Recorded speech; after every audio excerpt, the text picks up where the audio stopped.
پیامبر خدا صلی الله علیه و سلم می فرمایند خدای عزوجل می فرماید هر عملی فرزند آدم برای خودش است غیر از روزه که برای من است و من پاداش آن را می دهم.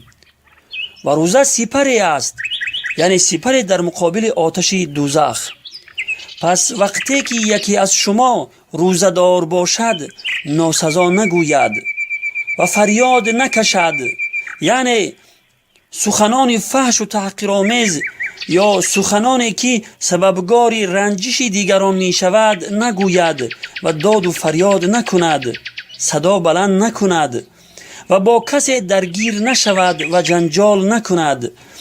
و اگر کسی او را دشنام داد یا با او جنجال کرد باید بگوید که من روزدار هستم.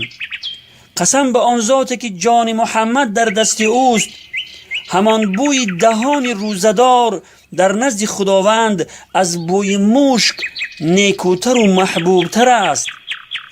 حدیث متفق علیه. بعد از نصف روزی شکم روزدار که خالی می شود از آن طبیعتاً بوی ناخوش می براید و از آن جهتی که این بوی ناخوش بر اثر انجام عبادت می براید، اگرچه در نزد مردم ناخوش و ناگوار باشد ولی در نزد خداوند از بوی مشک هم محبوب تر است. این دلالت بر آن می کند که روزدار در پیشگاه خداوند خیلی منزلت بزرگی دارد.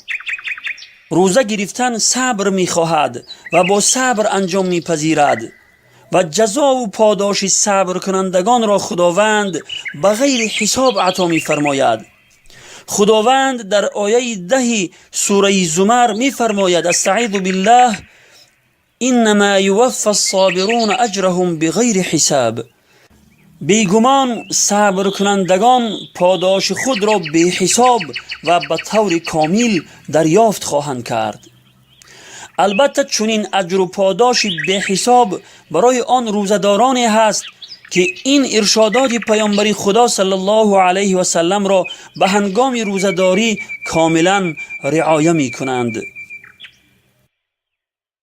11 ماه غرق بودی در گناه، فرصت است 1 ماه که برگردی به راه. روزداری حکم شرع و سنت است، جزو رکن دین برای امت است. 11 ماه غرق بودی در گناه، فرصت است 1 ماه که برگردی به راه.